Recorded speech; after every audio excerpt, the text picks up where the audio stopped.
keeping his eyes open, sitting up high, nice elevated position. And I'm just going to give Ephraim, one of the other guides, a call just to let him know my location. So please bear with me, folks, for a second.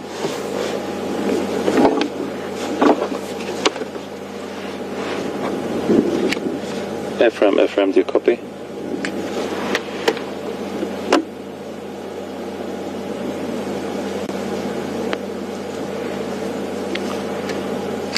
Ephraim, do you copy? Ephraim, just to give you an update, mate, we're on Cheetah Cut Line at the moment. We're right as you come out onto Cheetah Cut Line from Hippo Pools Road with Ingui sitting static, one vehicle on lock and just me.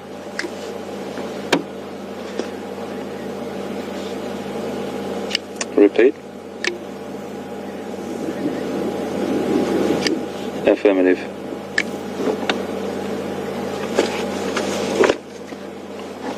Copy, mate, standing by. Well, folks, that's just like the epitome of beauty, isn't it? Look at that. Beautiful light. Absolutely super cat. And he's just walked. I've never seen him down this side either. But he's staring straight at me at the moment. And look at that. He's the coolest dude. He is such a beautiful, beautiful boy. And we followed him all the way along the road, and then he took off and went into some pretty heavy vegetation. We followed him through. I got a little bit stuck with a location how I could get through these two big trees. Didn't want to damage the vehicle, had to reverse and just lost him out of sight. Then I thought what we can do is just come up onto this cut line and try and this road basically, and see if we can intercept him. And luckily we made the right move. But you can see how he's looking at this time of the afternoon, folks. Just to set the scene a little bit for you, the temperature's dropped considerably. It's gone behind some cloud at the moment. This is the time of the afternoon where you'll find different species will either make their way to a water point to have a little bit of a drink, or could be just grazing or browsing in small groups through this sort of vegetated area. It's quite thick through there, so he does have an advantage. He's looking up, looking around, keeping a really good eye open all the way around. He may even go up this beautiful, beautiful tree right next to us here, so let's just see what happens.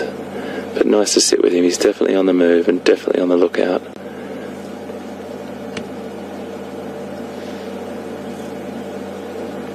You'll find this is a behaviour that leopard will do often. They'll sit up on top of a termite mound. They blend in so beautifully, and they'll just lower themselves really, really close to the termite mound if they see a prey animal.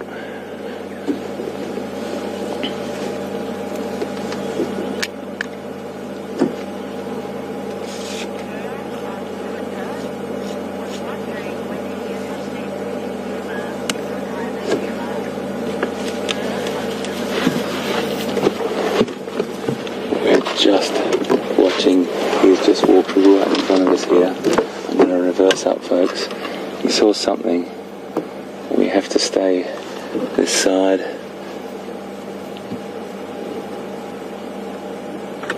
And just to explain to you folks, you know, we have requirements, and we have to respect other landowners, and we traverse Arethusa and Juma, and we don't go onto other properties, of course. So if the animals do, that's their choice, and of course we respect that. But you never know. We can still see him. He may go up this tree. Let me just look at what he's going to actually. Let me just move forward for you now. See just there. He looks like he's going to go up it. Oh yeah. That's not too shabby. He's just found himself a great location there. Look at that back leg hanging down. He'll probably go up to the left, I'd say, or he might go up a bit higher. Depends on what looks most comfortable. That elevated position is such an advantage that the leopard have. Really, really important, and that's what differentiates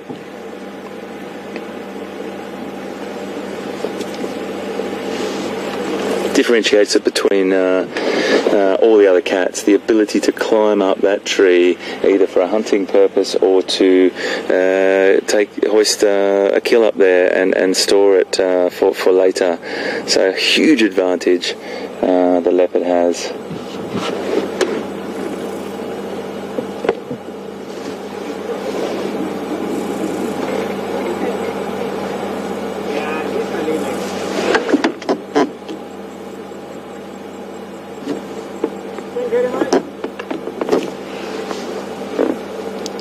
He's really gone, sorry I have to use the term, and please excuse the pun, but he's definitely gone out on a limb, hasn't he? Like, look at that. That's absolute prowess on the, just sitting there. He might lay down and just sit. And you know, this is a great opportunity for him to see anything walking this direction. It happens quite frequently because Buffelshoek Dam is quite a popular location for herds of animals to go to in the afternoon, and he might just be seeing that. He can see something we can't see, that's for sure, up that high.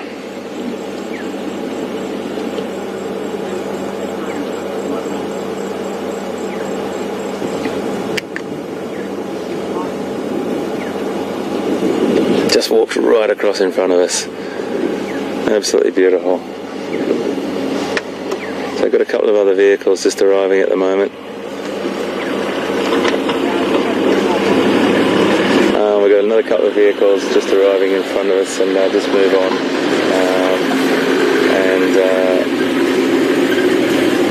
Everyone, there's 3 vehicles on the location at the moment, and that's the way it'll be for a little bit.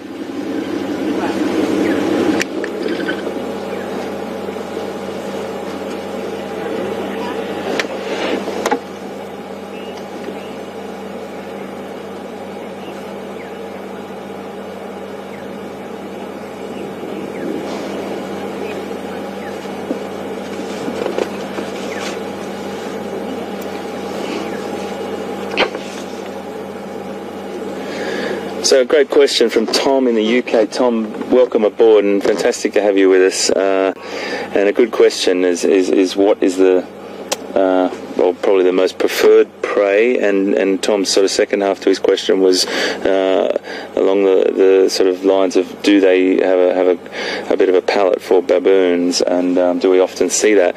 Well, Tom, they definitely have a great love of baboon. It's always not an easy kill, that's for sure, because the baboons are so incredibly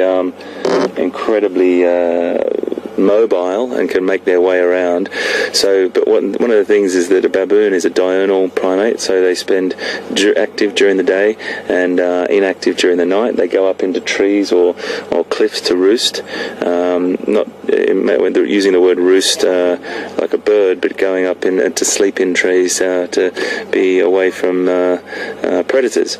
Now, the thing that they've got to watch out for is, of course, the arboreal ability of a leopard being able to climb and hunt at night. So the baboon's eyesight definitely wouldn't be anywhere near like a leopard's eyesight at night, so they've got a distinct disadvantage there as well, and that's when you probably will see baboon being hunted most at night by leopard. So yes, a favourite prey species. A couple of weeks ago, I think it was, one of the team told me that Kanuma, Q's brother, did have a baboon kill up a tree.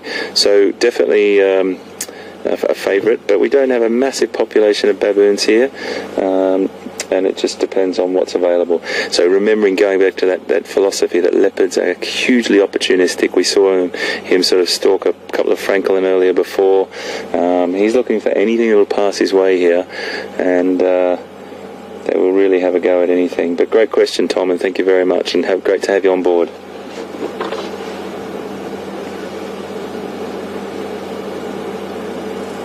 So just also, Tom, sorry, I probably didn't answer that fully for you in the beginning. It was one of your parts of the question was what other species. Look, I've seen leopard hunt everything from impala to young zebra, young wildebeest.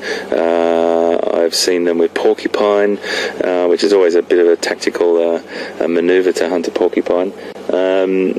I've seen them hunt duiker, small different types of antelope, anything they can really hunt, they will. But about 25% of those hunts are unsuccessful, and they really do take what they can get. Gorgeous light on him there. So, folks, I think we should just sit here for a second because we don't know. He's definitely hunting, and I just think that anything could happen. I mean, obviously an animal could go the other way, but an animal could come right across our bow as well, and he may have a successful hunt. So I think we should stick with him. That's my gut feeling.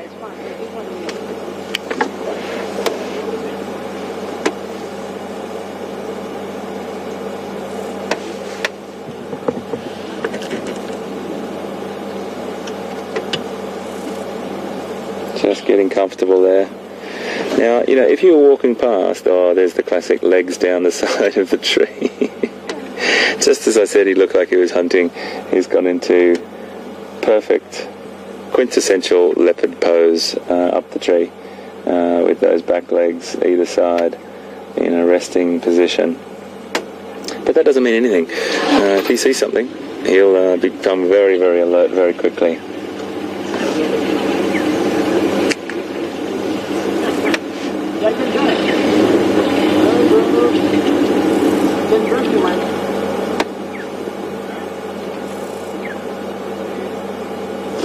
If you were to be walking along on foot, you know, if you had the eyes of and senses of Stefan, you'd obviously you know, come across him and see him. But you know, you could drive along here and be looking the other way, and so easy to miss. That's why we do drive slowly. We look up trees all the time, do our utmost to try and spot these animals. But as you know, that beautiful camouflage you can see there now. If you zoom back, Andrew, and get a full shot of the tree, you can give everyone at home there and everyone watching a great perspective of how easily one could miss that beautiful animal in that tree. That's a beautiful view, isn't it?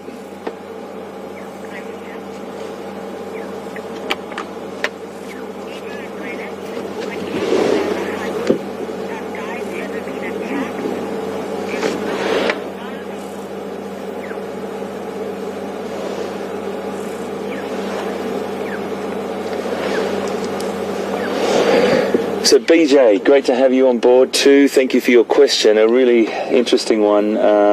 Do guides on foot get attacked by big cats? Well, there's been many a story about guides being charged, and loads of different people. There's anecdotes all over Africa and probably all over the world about being charged by a big cat.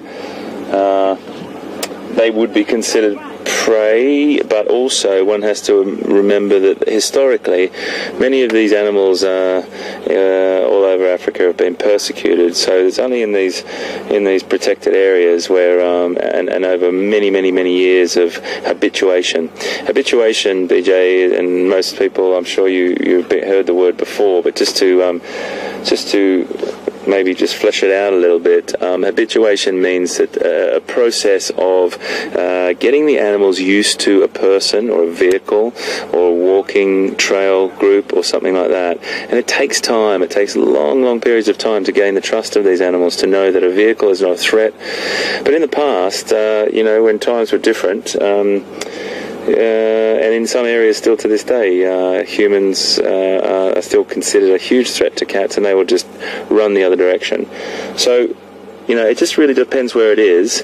Now, that being said, you know, you can come across walking, and Stefan will elaborate on this on a walk, I'm sure. You can come across a pride of lions lying in the long grass that you won't even see until you're on top of them. Now, that can be quite a startling situation to be in, and you know, there's been many a time where hundreds and thousands probably of occasions where people have been mock charged and probably charged even a little bit more seriously than that. But I don't laugh at it. It's definitely not a position that any professional guide would want to be in, and I know Stefan would reiterate that. That's not the sort of position you would put yourself in for any reason other than something that was completely unexpected. And in that situation, your professional trails guide would handle that situation with you as a group and make sure that your safety was of utmost importance. Yeah, so probably that's the answer to the question, BJ. There's definitely been thousands of occasions where trails guides have got stories that I'm sure you'd love to hear around the campfire, but thankfully, particularly in South Africa, the best safari guides I've ever seen in the world, and it's just an absolute pleasure to work with the people that are trained here. And if you walk out with a professional trails guide, you're going to come back with only fantastic stories and a beautiful experience.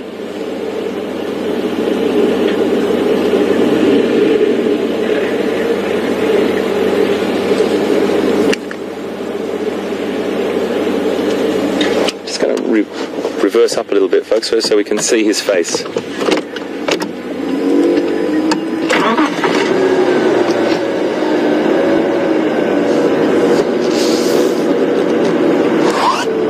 Just rolling back here just so you can see his face, because just a little bit of vegetation hiding it there. So if we just pan back a little bit for me, Andrew, if that's all right, please, mate. I just got a question from Claire in Canada. And Claire, thanks for coming on board with us this afternoon. Really lovely to have you here. It's a good question, because distance is a very, very hard thing to judge on camera. It's hard to judge how fast one's driving. It's hard to judge how high or how big something is until you've got something to compare it to. So Claire's question, and again, welcome, Claire, is how high do I think Q is up in that tree? I'm looking at the back of a vehicle here and just trying to compare it to that. That's about probably 6 foot 2 meters. I would probably say about 5.5, 6 meters, which is about 15, 18 feet. Let's just say a rough guesstimate, Claire, about 20 feet imperial, about probably 5 or 6 meters in metric. It's a great question, because it is difficult to judge that distance, that how far we are away. It wasn't very difficult to judge how far we were away when Q walked past the front of and nearly sort of jumped on the vehicle earlier. He was like nudging his face along the push bar on the front of the vehicle, so that was quite a beautiful experience earlier. And then just as he came off the termite mound and ran across the road in front of us, that was quite special as well.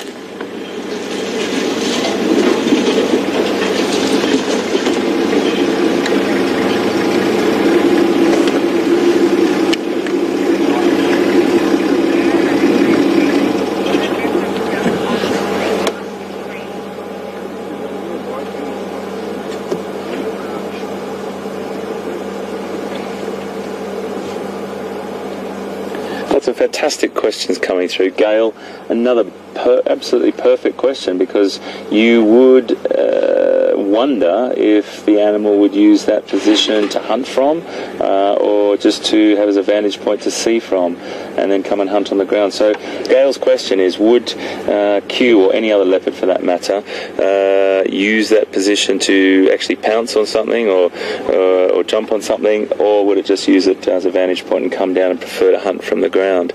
Well, I've seen both. I was in Tanzania once and I saw a leopard sitting up in a baobab tree, which was quite an extraordinary view in a really lovely little pocket, and you could hardly see it, but I was with a guide that had an incredible set of eyes, and he pointed it out. We sat with this leopard for quite a while, and this herd of impala came up, and this leopard actually leapt from the tree, probably a little bit lower, probably from about the fork down towards the left of of Q and leapt straight onto an impala, and the impala did not even know what hit him. So I have seen that actually happen right in front of my very eyes, Claire. Most of the time you will probably see them hunting on the ground.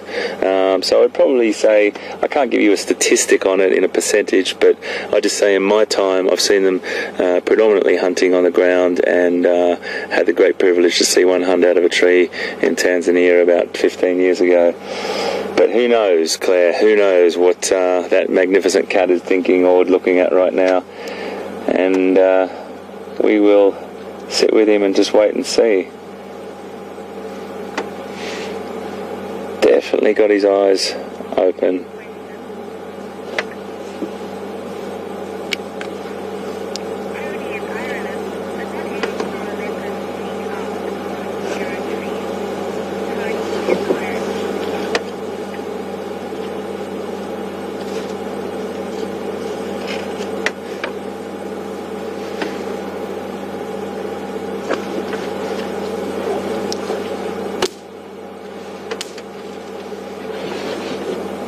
So I've got a question from Tony, and Tony in Ireland is asking, what age would a leopard seek to sort of set up his own territory or start to patrol the territory?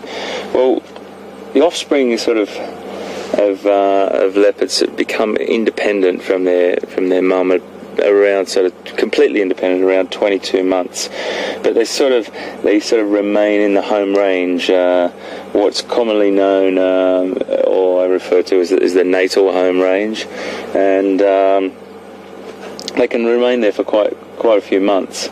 It just really depends on the relationship that happens with their mother. And they might get a few handouts now and again, or a few tidbits, but it just really does depend on what goes. But then the ranges overlap over time, and they'll probably start to set up their own home range as a male, probably around 4 years proper. And it's just gaining experience. But those ranges, I've talked to Will Fox about this many a time, and and all the guides have all different stories about where they've worked before and how there was a huge concentration of leopards in a very, very small area, and they tolerated each other, so their home range was much smaller. And then you go into places where it could be anywhere up to 60 sort of square kilometres, or about 25 miles. So they can be as small as in the single digits and up into those numbers. It really does depend on the location, the amount of the population density of leopard, and it really does depend on the availability of food. So Tony, lots of different contributing factors that will occur, but normally around sort of 4-ish, 5-ish when they're sort of at an adult stage, but staying in that sort of natal home range up to about 20, just under 2 years.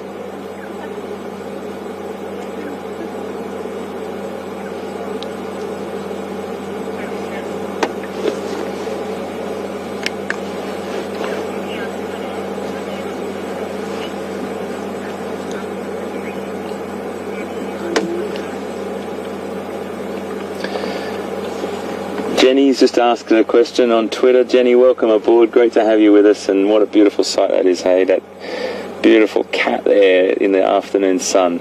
And your question is, just like us falling asleep in the afternoon sun, would there be a potential that Q could fall asleep to the point where he falls out of the tree? The answer to that is a definitive no, but I have to tell you something really funny I have watched once in Zimbabwe when I was working there many, many moons ago.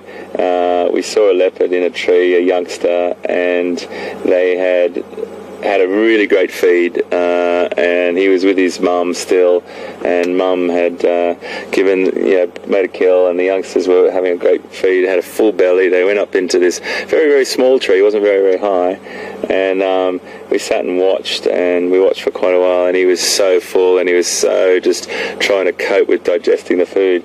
He did have a little deep sleep, and did have a bit of a wobble, and had to recorrect himself and sort of hold on with his claws, but he didn't come unstuck. But that was quite a comical moment. But for the adults, there's no way. They have just been born and bred to do what they do, and that is this incredible cat that can sit in a tree like no other cat.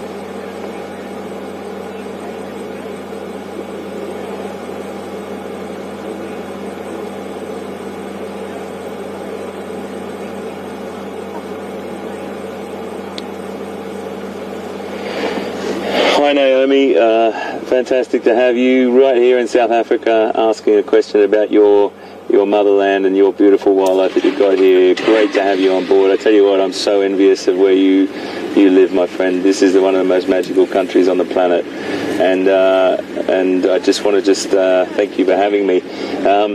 The question from Naomi is, how do we recognise or distinguish the leopards? Do we get to know them first, or do we recognise them from their facial markings? Well, there's quite a serious method or technique of recognising leopards, and it's all got to do with the spots on the top row of whiskers on a leopard, and it's in a ratio, and sometimes it'll be 4:5 or 3:2 or something like that.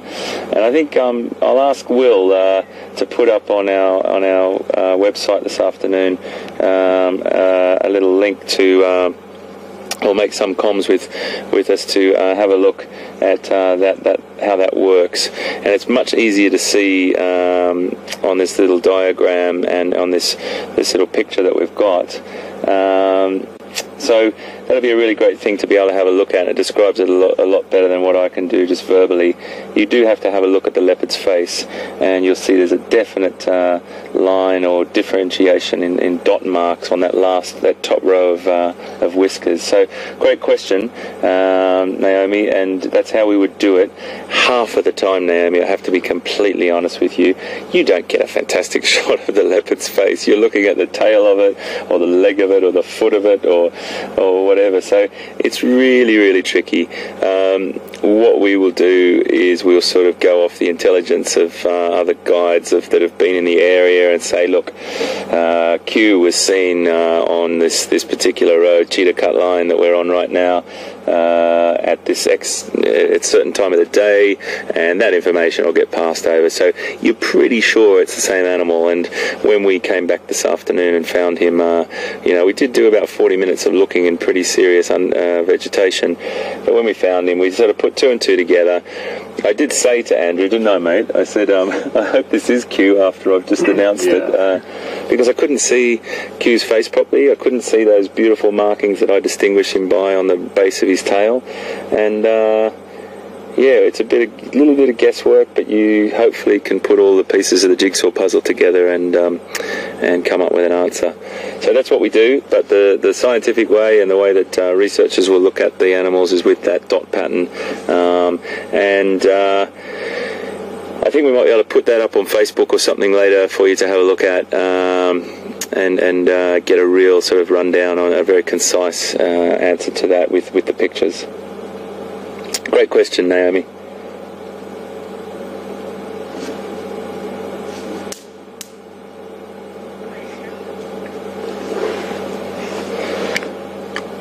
Some fantastic questions coming through.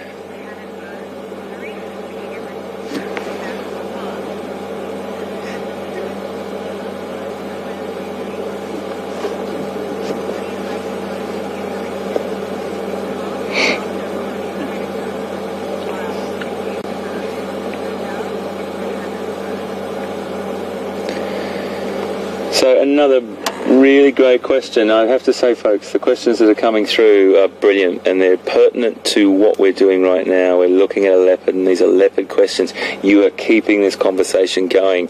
This is what is so fantastic about Safari Live, and you know, you are a massive part of this, so thank you very, very much for it. Nadav from Johannesburg. Now, Nadav, if it's the Nadav that I know, and we all know and love, who's been out here with us, hi to you, and if it's not, hi to you as well, Nadav. Whoever the Nadav is, great to have you on board, but really great welcome to you, and a great question as well.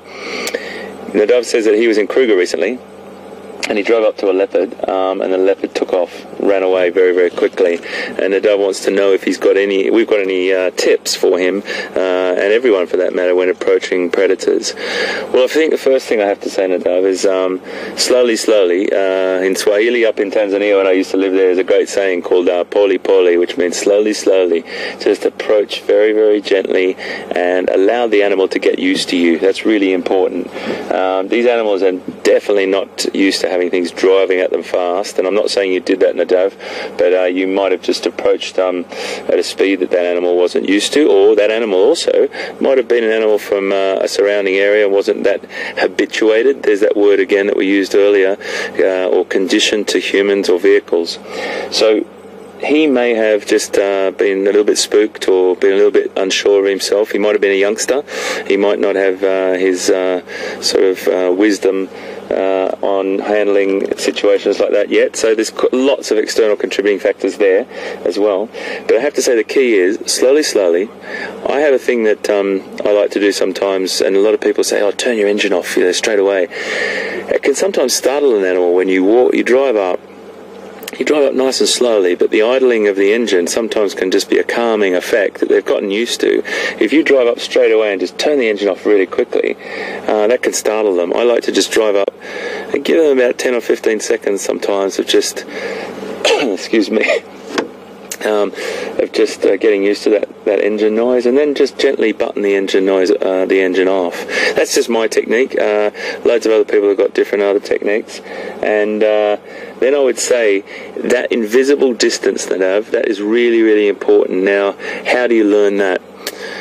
You learn it by watching the animal's behaviour. You learn it by watching changes in the animal's behaviour. You go in slowly, and you see if that animal is still exhibiting behaviour that it was when you first arrived, then you're doing the right thing. And then slowly, you just watch for any changes. And as soon as you start to see the animal start to show a sign of it's sort of looking a little bit more uncomfortable, that's the time to stop. Or you'll learn that to stop before that. You won't even get to that point. And that's that invisible distance that the animal knows that you're in a safe zone, and it's exactly what we try and do. That's what we do all around the world when we watch animals. It's absolutely to be there observing animals and trying not to change their behaviour, being an invisible voyeur, I suppose you could say. And once you get that down pat, mate, it's you'll be home and hose. But really great question. I'm sure it wasn't anything really to do with you, mate. I'm sure it's probably just a little bit of an unconfident leopard, that he will get used to things like that and know that humans and cars aren't there to hurt him. But keep it up, mate, and keep getting out there into that beautiful place, Kruger, and checking those animals out.